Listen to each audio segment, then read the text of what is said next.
자, 3학년 4반 친구들 반갑습니다. 오늘도 동아시아사 수업 힘내서 빨리 끝내보도록 합시다. 자, 우리 지난 시간에 뭐 배웠죠? 한번 생각해 봅시다. 지난 시간에 조공 책봉 관계, 조공 책봉 관계에 대해서 어떻게 전개되는지 배웠었죠. 뭐 주나라 때는 주왕과 제후의 국내의 관계였던 주나라 때 국내의 질서 안정, 지방 안정을 위해서 실시했던 조공 책봉 관계, 봉건제에 따른 조공 책봉 관계가 한나라 때 이후에 한무제 이후에 영토가 넓어지면서 이게 국제 관계로까지 확대되는 거 배웠었고, 그리고 위진 남북조 시대에 그때 조공 책봉 관계에 따른 대외 관계를 배웠었죠. 국제 관계의 다원화하면서 위진 남북조, 우리 한 번만 좀 복습해 봅시다. 위진 남북조는 어느 시대냐?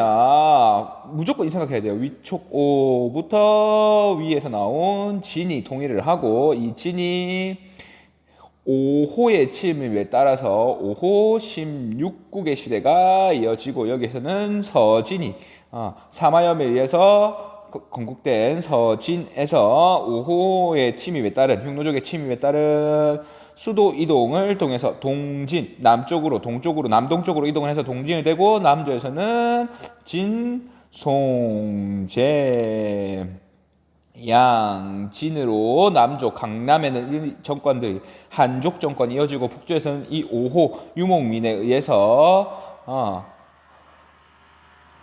5호 16국이 전개가 되고, 이민족이 16나라를 세운 56국을 통일한 나라가 선비족인 탁발시에 북위가 통일을 하고, 이를 다시 한 번 더 분열이 되죠. 북위가 동위와 서위로 분열이 되고, 이 동위가 서위 각각 북주로 나뉘고, 이 북주 출신이었던 북주의 외척이었던 양견이 이를 통일하고 수당으로 이어지는 이 위촉으로부터 수나라 통일하기 직전까지의 단계를 중국의 혼란기 위진 남북조 시대라고 했죠. 이런 위진 남북조 시대에 강력한 중국의 통일왕자가 없었기 때문에 지금 각국들 간의 생존을 위해서 외교 관계가 다원화되는 상황에 대해서 배웠습니다. 상호 견제와 협력을 하고 문물 교류를 하는, 북조 같은 경우에는 남조를 견제하고, 남조도 북조 견제를 목적으로 위해서 주변국과 교역을 하고, 고구려는 남북조와 동시에 조공 책봉 관계를 맺고, 장수왕 때 북조의 북이 남조의 송과 동시에 교류를 맺죠. 그리고 백제 같은 경우에는 남조와 교류를 맺고, 이런 관계에 대해서 배웠습니다. 이런 위진 남북조의 혼란 시대가 끝나고, 지역마다 통일국가가 등장을 하게 되는데, 중국 같은 경우에는 수당이 등장을 하고, 한반도 만주 같은 경우에는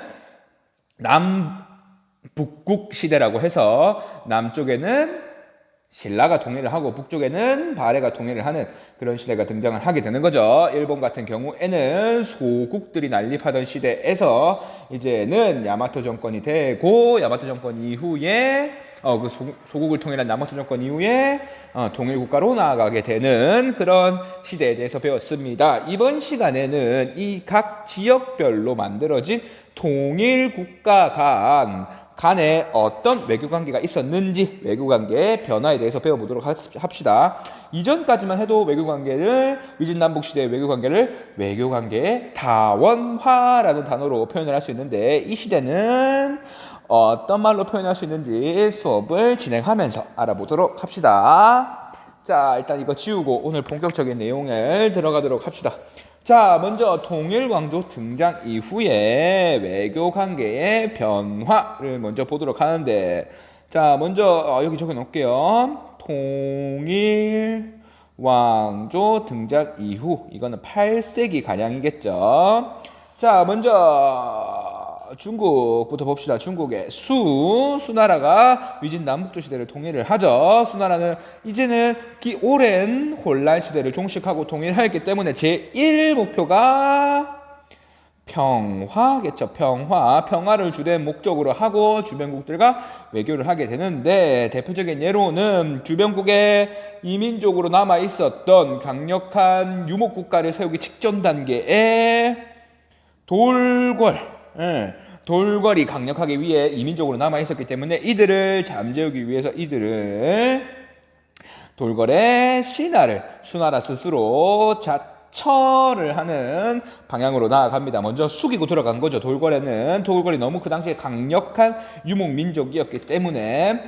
자, 이렇게 수는 근데 이렇게 외교 관계를 펼치다가 고구려를 침공하는 것에 실패를 하고 곧 멸망하고 말고, 그 다음 등장한 나라가 당이었죠. 당 같은 경우에는 당 초기에 수의 이 전략을 그대로 이어서 합니다. 당 초기에는 돌궐의 신하를 자처하면서 주변국의 안정을 도모를 하게 되죠. 그런데 이후에 당이 이제 안정이 되고 당 중심의 국제 질서를 만들기 위해서 당은 먼저 돌궐을 공격하여 돌궐을 복속을 시킵니다. 그래서 돌궐 같은 경우에는 당에 조공을 바치게 되고, 하지만 당은 정식 국가로 승인해주는 책봉은 하지 않았죠. 그 당시에.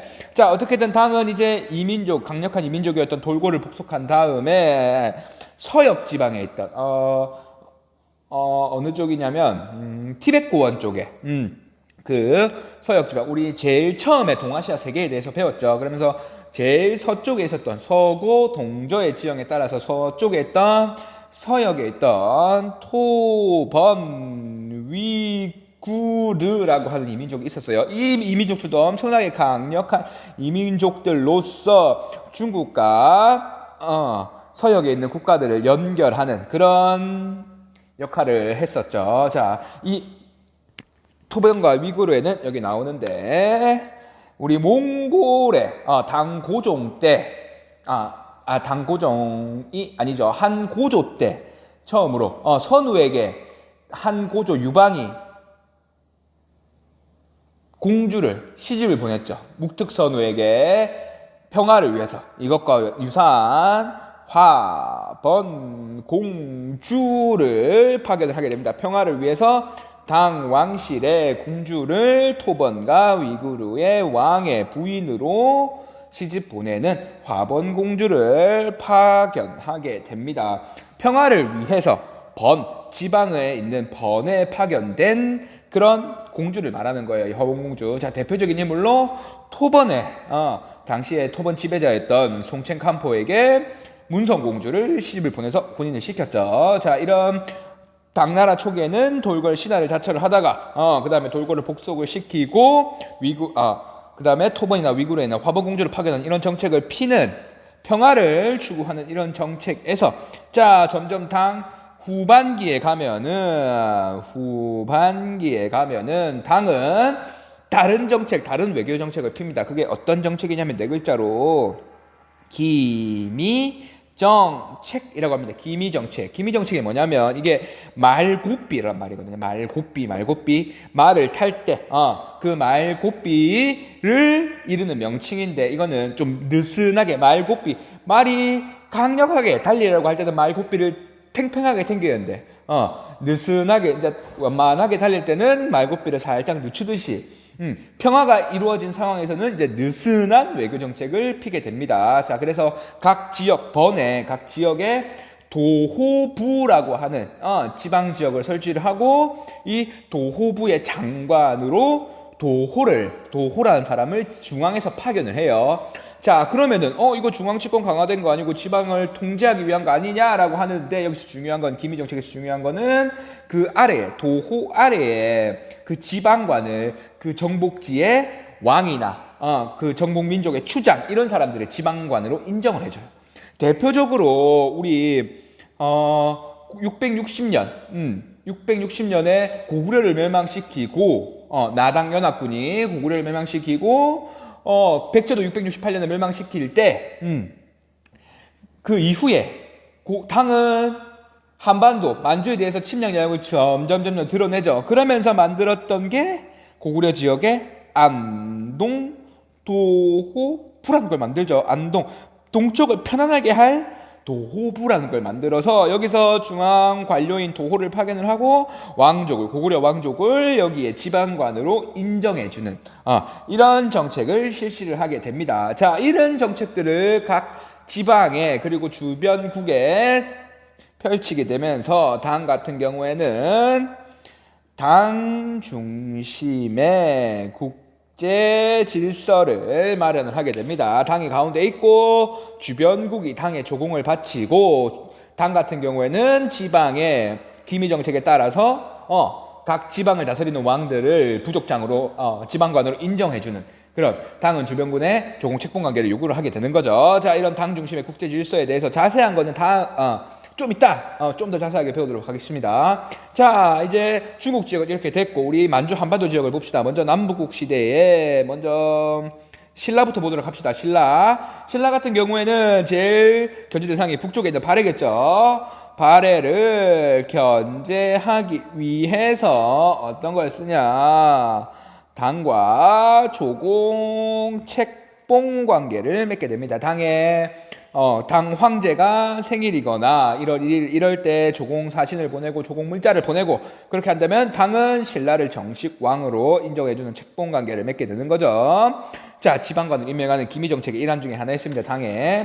자, 이런 관계를 펼쳤고 신라 같은 경우에는 발해 같은 경우에는 초기에는 당을 견제하고 당과 대립을 하게 됩니다. 자, 왜? 고구려가 누구에게 멸망했으니까? 고구려는 나당연합군, 주로 당의 공격에 의해서 멸망을 했죠. 그리고 발해 같은 경우는 스스로 고려 국왕이라고 할 정도로 고구려를 계승한 국가임을 표명을 하는 나라였기 때문에 자기의 원래 전신이었던 고구려를 멸망시킨 당과는 초기에는 관계가 안 좋았죠. 그래서 대표적으로 당을 공격한 발해 무왕 때 장문휴 장구를 산둥방교로에 파견을 해서 공격을 하게 했죠. 무왕 때. 자, 이런 관계가 시간이 지나면서 당이 점점 강해지고 당 중심의 국제 질서가 이제 전 동아시아 세계의 표준 질서화 되니까 당도 이를 수용할 수밖에 없었죠. 그래서 점차 당의 국제 질서 안에 편입이 돼서 문물 수용과 그리고 무역에서의 이익을 차지하려고 합니다. 이제 점차 조공 책봉 관계를 맺게 되고 그 안에 편입이 되게 되죠. 대표적으로 무왕의 동생이었던 문왕 때부터 중국으로부터 여러 문물도 받아들이고 중국과 교류를 하게 되는 겁니다. 자, 여기서 문물 수용이 중요하겠죠. 문물 수용을 위해서 자, 이런 게 발해의 외교 관계까지 배웠습니다. 자, 그리고 밑에 있던 일본 같은 경우에는 자, 우리 야마토 시대 이후에 수도를 옮기면서 나라 지역으로 옮기면서 나라라는 국가가 되고 그 다음에 헤이안이라고 불리는 이 시대에는 당나라의 선진 문물을 배우기 위해서 보냈다. 어디에? 당나라에 누구를? 사신을. 그래서 견당사라고 하는 사신을 보내서 중국의 선진 문물을 받아들이는 이런 체제가 이루어지다가 그래서 이를 통해서 중국의 조공 질서에 편입이 되다가 이후에 중국도 이 안사에 난 이후에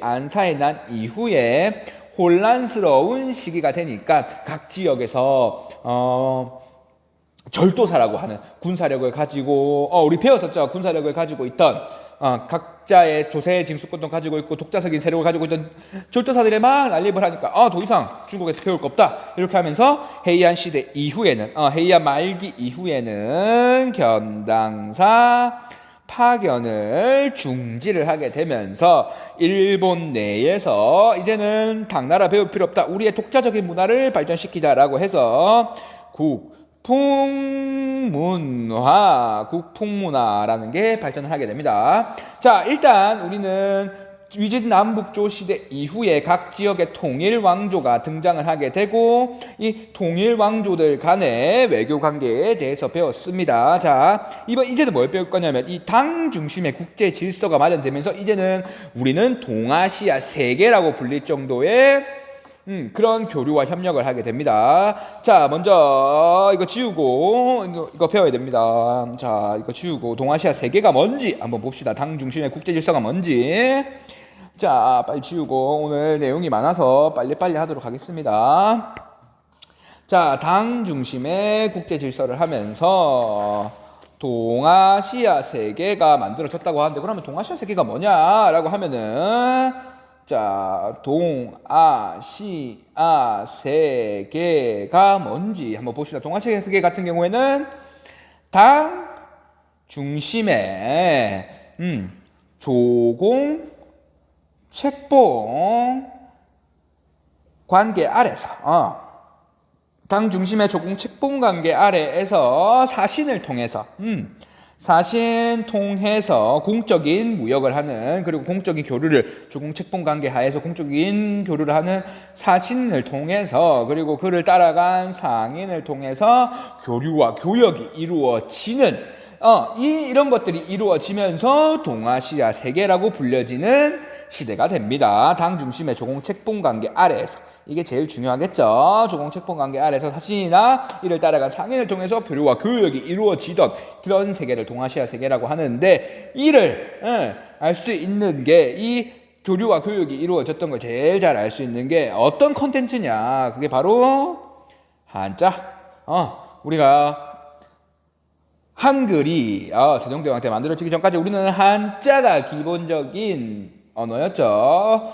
문자였고 일본도 마찬가지고 중국은 당연한 거고 한자, 율령, 불교, 유교 이 네 가지 컨텐츠를 당 중심의 조공책봉 관계 하에서 주변국들과 모두 교류를 하게 됩니다. 이거를 공유한다고 되겠죠. 한, 중, 일 베트남과 마찬가지고 위에 있는 몽골 지역까지 다 이런 관계가 이루어지게 됩니다. 자, 대표적인 예가 어떤 게 있냐면 먼저 수도를 보면 당나라 수도를 장안성이라고 하는데 지금 시안 지역 장안성이라고 하는데 이를 모티브로 해서 당 중심의 조공책봉 안에서 가장 큰 상국이었던 당나라의 수도를 모델로 해서 우리 발해 당시의 상경의 수도였던 상경성을 당의 장안성을 모티브로 만들었고 그리고 일본의 나라 시대 때 그 수도였던 헤이족교라고 하는 수도가 있었는데 그 성이 있었는데 이것도 당의 장안성을 모티브로 만들었어요. 자, 먼저 봅시다.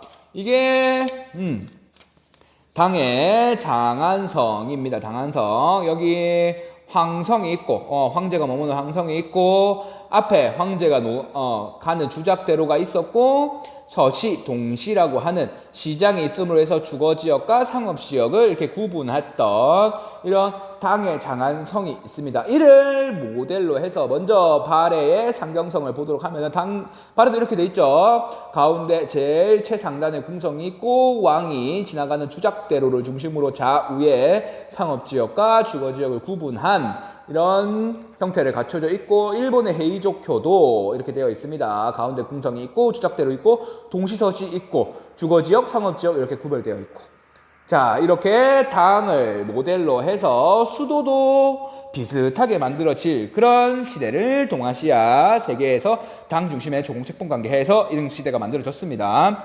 자 그리고 어떤 게 있었냐면 예를 들어 이거 사례로 많이 나오거든요. 당 중심의 국제 질서 하면서 자 최치원 같은 경우에는 당나라의 당시에 외국인들만 응시할 수 있는 과거 시험이 있었는데 그것이 빈공과예요. 최치원 신라 사람이에요. 신라 사람 최치원은 당나라의 외국인 과거 시험이었던 빈공과에 합격하기도 하고 그리고 신라 시대 당시 해상왕이라고 하는 장보고 또한 청해진 완도 지역에 청해진을 설치를 하고 해적 이런 거 주변에 동아시아 무역을 방해하는 중국의 해적, 일본 해적 이런 거 무찌르면서 신라 일본을 잇는 해상 무역을 주도했던 사람이 장보고입니다. 이 동아시아 세계를 알 수 있는 이게 사례들이 되겠죠. 자 그리고 일본인 아베노 나카마로라는 사람이 있는데 이 사람 일본인이에요. 일본인 출신인데 자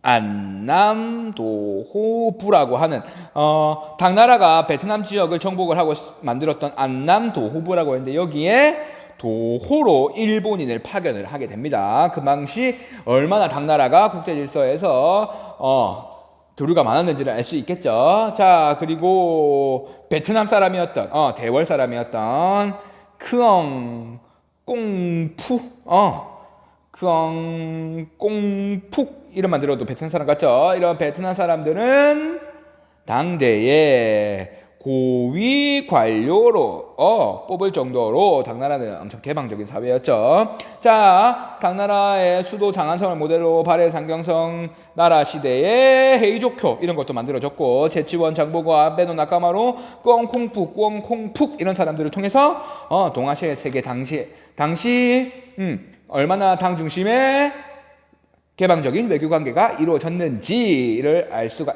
있었습니다. 알겠죠? 이게 사례로 많이 나와요. 이거 그래서 말해준 거예요.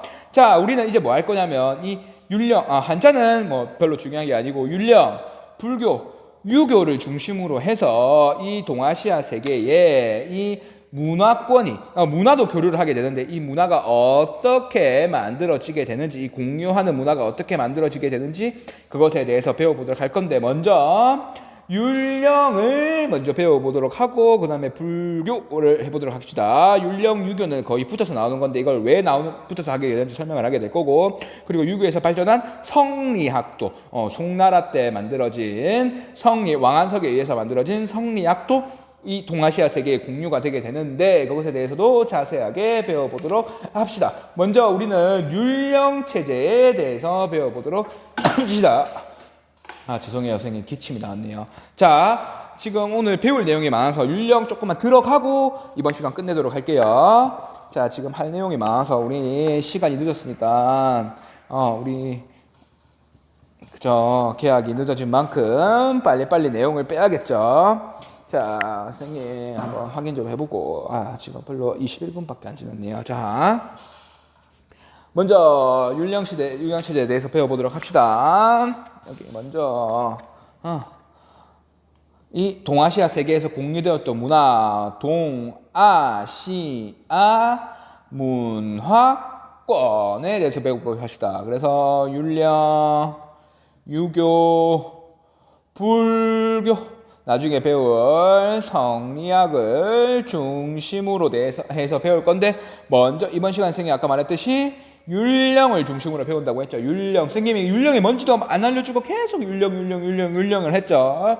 자, 먼저 이 율령을 하게 되는데, 율령은 유교와 관련이 있고, 먼저 중국에서의 율령 발전을 먼저 배워보도록 합시다. 이 율령이 중국에서 만들어지고 이게 동아시아에 전파가 되거든요. 율령이 뭐냐면 쉽게 말해서 법이라고 생각을 하면 돼요. 법. 자, 법에 들어갈 내용으로서는 국가 통치를 위해서 정치 조직을 어떻게 할 건지, 이 정치 조직을 운영하기 위해서 관리는 어떻게 뽑을 건지, 그리고 이 정치 조직을 운영하기 위한 돈을 마련하기 위해 세금은 어떻게 거둘 건지, 그리고 사람들이 잘못을 저질렀을 때 어떻게 처벌할 건지, 이런 거를 명문화 해놓은 거를 글로 써놓은 거를 율령이라고 하는 거예요. 율령이 뭔지 글자 표현에 대해서, 그리고 안에 세부적으로 들어간 거는 자세하게 배울 건데, 일단 율령은 법이라고 생각하고 일단 보도록 합시다. 자, 이거 묶어서 표현했는데 이것도 나중에 자세하게 설명을 할게요. 먼저 이 법이라고 쉽게 말할 수 있는 이 율령이 처음 만들어진 거는 춘추 전국 시대죠. 춘추 전국 시대. 선생님, 우리 지난 시간에 배웠던 거 해봅시다. 이 춘추 전국 시대 혼란기, 춘추 5패, 전국 칠홍이 난립하던, 여러 국가들이 난립하던 시대에 그 각국에서 부국강병, 다른 나라를 이기기 위해서 부국강병이 제1 목표였죠.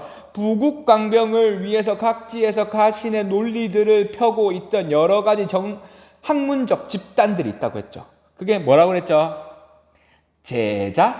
제자백가라고 했었죠. 제자백가 중에서 법의 개정을 통해서, 그리고 강력한 법치를 통해서 부국강병을 이루어낼 수 있다라고 한 사람들이 법가였어요. 법가 유명한 사람 한비자, 상왕, 이사 이런 사람들이 있었죠. 이사. 자, 법가 같은 경우에는 죄를 지었을 때 형벌을 강조를 하고, 그리고 법에 의한 통치인 법치 강조를 통해서 부국강병이 이루어질 수도 있다고 했었고, 그리고 우리가 알고 있는 이 춘추 전국 시대를 통일한 진나라도 법가에 의한 이사, 상왕 이런 사람들, 법가 출신의 관료들의 변법을 통해서 나라가 강력해지고 주변국을 통일을 할 수가 있었죠. 자, 이런 법가와 가장 대립하던 때가 육아예요. 육아 같은 경우에는 공자의 가르침을 중심으로 해서 학문적 모임을 하는 거죠.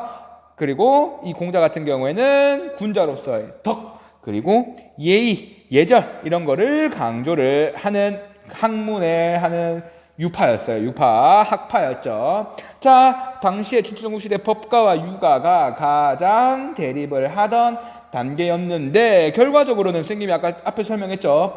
법가의 변법을 통해 성공한 나라들이 강대국으로 부상을 하고 결국 통일을 하게 되면서 법가에 의한 율령과 법치가 발전하게 됩니다. 춘추 전국시대에. 맞죠? 자, 그리고 이렇게 통일한 나라가 진나라였고, 진나라 같은 경우에는 춘추 전국시대를 통일을 하고 이 법을 통해서 법치를 통한, 법에 의한 통치, 법치를 통한 모든 권력을 진시 황제에 집중한, 법치를 통한 중앙 집권을 강조를 하게 됩니다. 그런데 우리 진나라 배웠었죠. 진나라 왜 멸망합니까? 진나라 가혹한 법치가 있었죠. 가혹한 법치, 진승오광의 난도. 결국에는 진나라가 너무 가혹한 법치를 했기 때문에 병사들을 이끌고 가던 인부들을 이끌고 가던 진승오광이 늦은 기한에 따라서 가도 죽고 안 가도 죽는 상황에서 반란을 일으킬 정도로 법치가 엄청나게 가혹했어요. 시가만 해도 목을 쳐버리니까. 자, 이 가혹한 법치가 진의 멸망 중에 하나였기 때문에 그 다음 등장한 한나라는 엄청나게 고민이 많았어. 이 진나라 법은 좋은 것 같아. 중앙집권 모든 권력을 통치를 하고 신속하게 정확하게 정치를 이룰 수 있고 강력한 정책을 필 수 있으니까 중앙집권, 법치 통한 중앙집권 해야 될 것 같아.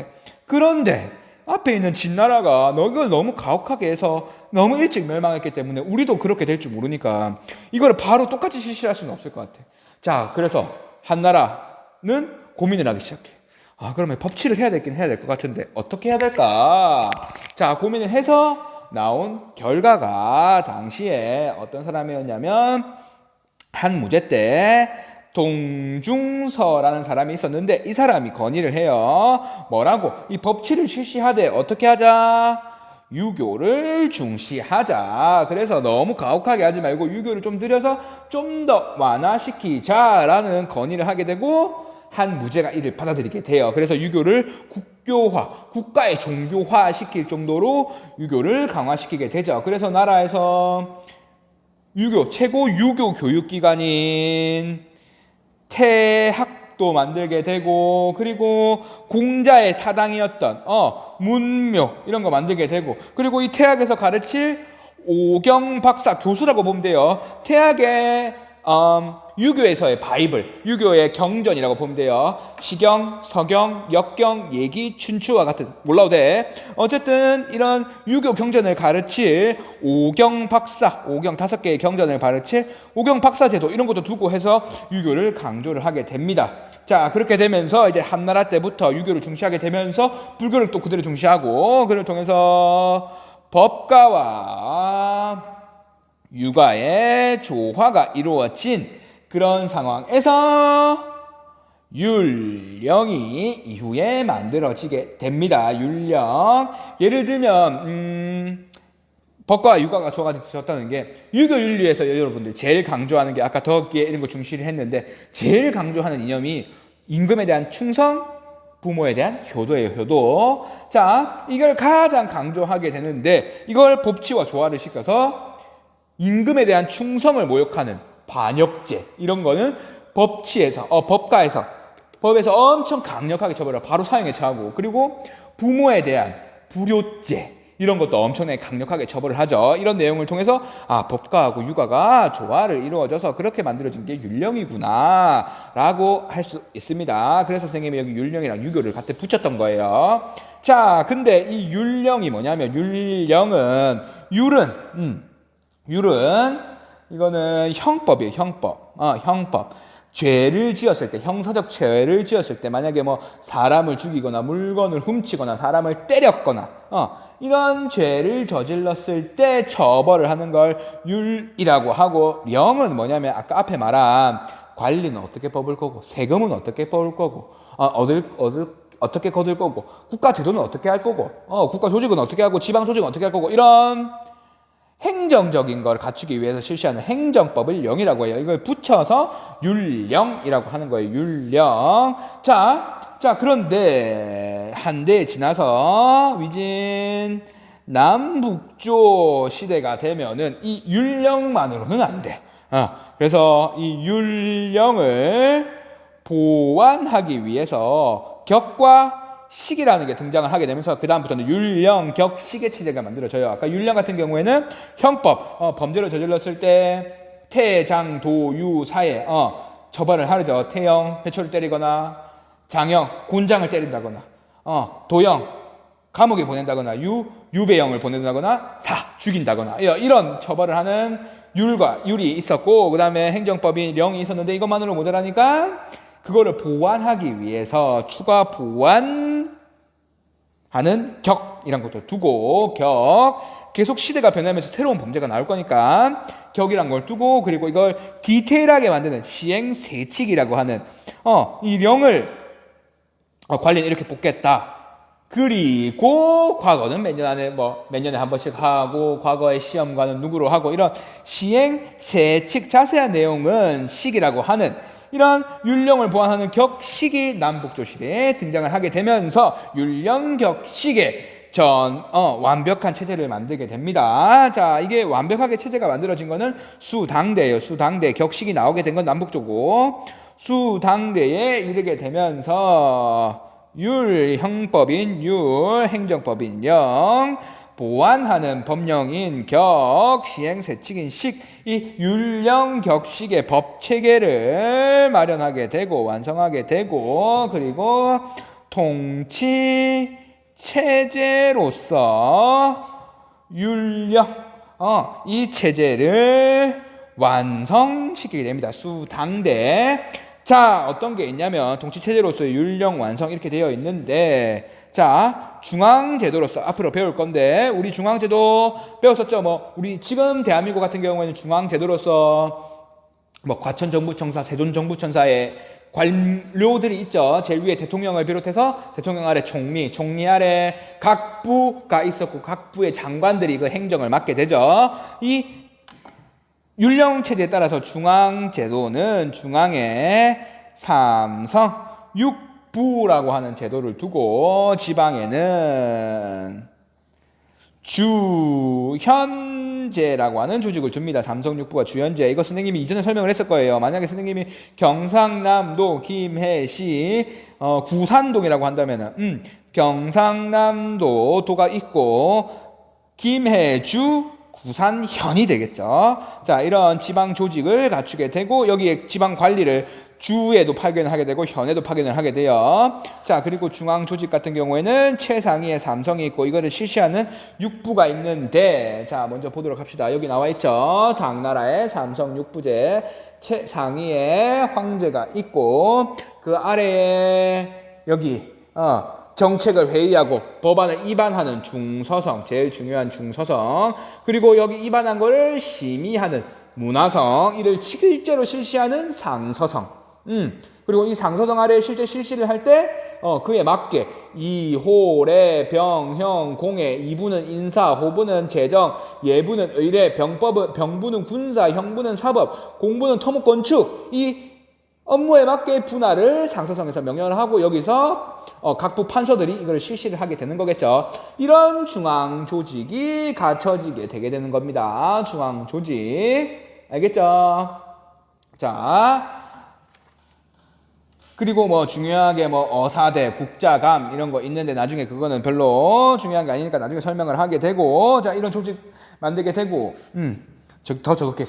여기 집어넣고, 최고 유교 교육과 기관으로서 국자감, 여기 출신들을 관료로 뽑겠죠. 그리고 지방에는 향교 만들고, 자, 그리고 과거제를 통해서 관리는 뽑고, 세금은 전 국민, 성인 남자에게 주는 거예요. 균전제를 통해서 토지를 지급을 해주고, 성인 남자에게. 그리고 토지 받은 사람에 따라서 부병제라고 하는 군사 토지 받은 사람들 군대와 우리나라에서 부병으로 병사로 근무해 부병제라는 군사제도. 그리고 너희들 토지 받은 거에 따라서 세금 내. 조용조. 조는 생산물, 토지에서 나오는 생산물, 쌀, 벼, 보리, 조 이런 거 되겠죠. 용은 노동력, 조는 특산물 이런 거 내게 되는 거죠. 이런 거 싹 다 균전제에 따라서 세금 토지 받은 사람들이 내는 거예요. 자, 이런 수당대에 만들어진 통치체제술 율령체제가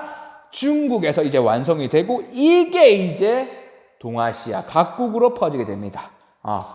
발해, 신라, 그리고 이후에 등장하는 고려, 일본 같은 경우에는 나라, 해안 이런 것까지 다 전파가 되면서 동아시아 문화권이라고 할 수 있는 이런 것들을 공유하는 문화권을 형성하게 됩니다. 자, 오늘 여기까지만 하고 다음 시간에 만주 한반도 그리고 일본 지역에서 율령과 유교가 어떻게 퍼졌는지 볼 거고, 그리고 어떻게 그 나라에 맞게 변화가 되는지 볼 거고, 그 다음에 아까는 율령을 한다고 했으니까 이제는 불교를 중심으로 해서 또 배워보도록 합시다. 자, 불교가 많으니까 이거 빨리 끝내도록 할게요. 자, 오늘 너무너무 수고했어요. 여러분들 수고 많았어요. 자, 오늘 수업 여기까지 하도록 하겠습니다. 수고했습니다.